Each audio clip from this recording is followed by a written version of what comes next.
Let's play ball. Montages aren't just flashy edits. They're one of the most powerful tools in an editor's arsenal.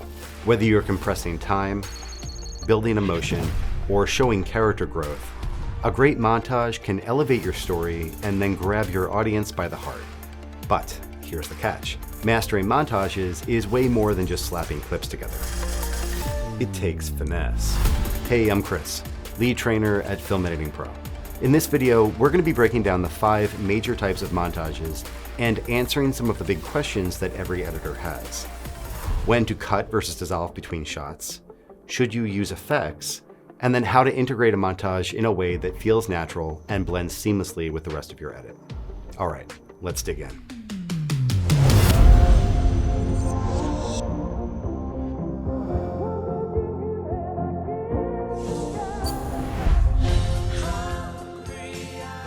A montage is a series of shots that convey story information in a time-compressed format, almost always underscored with music to support the message and build the desired emotion.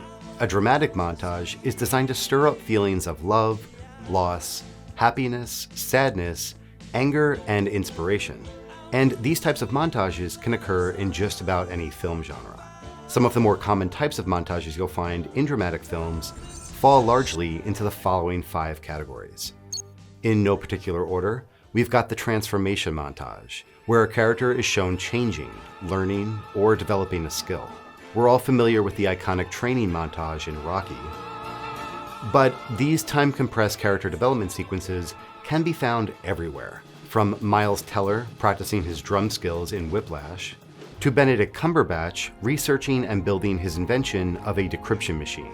Bear in mind, these transformation montages can be a single character, multiple characters, or even a setting, like New York City slowly changing over time at the end of the film Gangs of New York. Next, we have the romance montage, a classic and pretty self-explanatory. As with all montages, the music in these scenes drives the emotional tone and gives us the editorial freedom to heavily compress the time of these events. And of course, by montaging these types of scenes, particularly involving intimacy, you can transform something that might otherwise be pretty uncomfortable and graphic into a moment that expresses the same point without the graphic nature of the real thing. Next is the loss montage. These montages are opportunities for an editor to communicate to an audience exactly how a character has been impacted by a sad or tragic event. These are all about conveying human emotion, so close-ups on facial expressions and the expression of body language are going to be the building blocks of these edits. Up next, we have the contemplation montage. Much like the loss montage, this is all about learning about the emotions of the character on the screen. After an important event or story development, a swell in music coupled with a contemplation montage allows us to show how the character is dealing with the new information. It simultaneously gives the audience clues as to how the new information is affecting the character and what they might ultimately do about it, all while transitioning us out of the moment and into the next scene of the film. It's during these types of contemplation moments that both the character on the screen as well as the audience has a chance to absorb what's happened. They can gather their thoughts and prepare for what's next. It's also where a viewer gains the opportunity to relate the character's experience to their own and further connect and empathize with them, ultimately allowing them to engage more with the story and become more invested in the outcome. And finally, we have the straight facts montage. While many montages will fall somewhere under the previous 4 categories, some montages are simply an efficient way to present a lot of story information all at once. While not necessarily required, the inclusion of a narrated explanation of plot points can be quite effective, such as we see here in the film Gone Girl. I will practice believing my husband loves me and will love this baby. That this child might really save our marriage. But I could be wrong. When you really get down to it, there's a surprisingly large amount of overlap between standard film storytelling and montages. Generally, if there's music present and the events are happening faster than real time, you can safely think of it as a montage and treat it editorially as such. That allows you the freedom to break from the constraints of strict continuity rules. The The montage should still always have a pretty logical and typically linear progression from A to B to C, so the audience can easily understand and follow along. Now, let's explore 5 important questions you'll need to answer when cutting a montage. Question number 1. How long should the montage be? Most dramatic montages will range between 30 seconds and 2 minutes long, with the average length landing at around the 1.5 minute mark. The most common mistake many editors will make is creating a montage that's way too long. Remember, montages are designed to tell a specific mini story, and just like normal storytelling, you don't want to belabor a point and bore your viewer with repetitive information. Trying to include everything would result in a montage that slows the pacing of the film and doesn't necessarily add any more information than we'd get with something that's a bit shorter and still hits the key points we're trying to get across. It can be tempting to get a bit gratuitous with montage length, as the shots are often beautiful and they're quite a bit of fun to edit, particularly with the addition of swelling music, but just be careful of including too much of a good thing. Question number 2. Should I cut or dissolve between the shots? The short answer is usually you're going to want to cut, but dissolves still have their place from time to time. Look at this scene from the film Atonement. We've got the male and female characters dancing around and playing on the beach in a bit of a romance montage. In the film, the shots are connected with a series of jump cuts, which works well to express the passage of time. Have a look.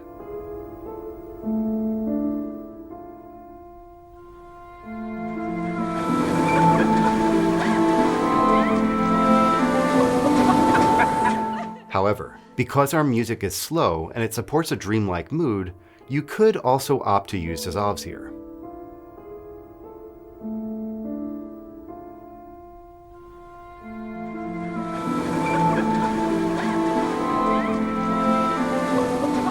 As a general rule, try building your montage using only hard cuts. They're going to be the most invisible for the viewer, and they're going to serve you well 90% of the time. Dissolves are tempting to lean on as a crutch because they relieve the editor of the burden of choosing exactly where the cut should go. If you're going to use dissolves, make sure it's for a specific reason, not just because it's easy. Overused, they tend to come off a bit amateur and indecisive. Question number 3. How do I start and end a montage? Montages almost always begin the same way, with the montage music gradually becoming more present in the pre-montage scene, increasing in volume until we begin the montage itself. Let's play ball. Often, there's something to kick off the montage, either a sound effect, a look, or a line. Let's play ball. There he goes, bowler hat. Move in and pick him up. The music is the real driver that allows you to begin montaging. Quietly. Ending a montage requires a bit more finesse. One great way to do it is to build music to its biggest point, then let it resolve and decrease in volume as the sound of the character's world become more present.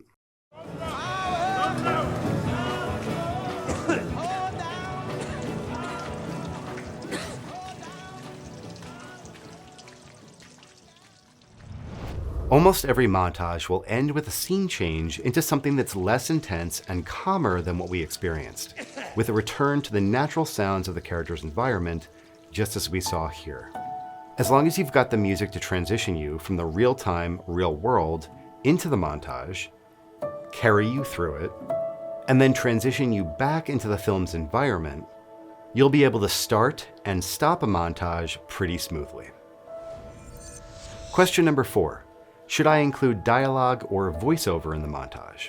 Most montages are going to play with music at full volume and the visuals doing all the storytelling for you. However, when you've got an extended montage that needs to explain a lot about the story, specifically in the case of a straight facts montage, narration can be carefully employed to assist. Usually, that narration will be in the form of a character from the film speaking directly to the audience, such as here in the film The Shawshank Redemption. I have no idea to this day what those 2 Italian ladies were singing about. Truth is, I don't want to know.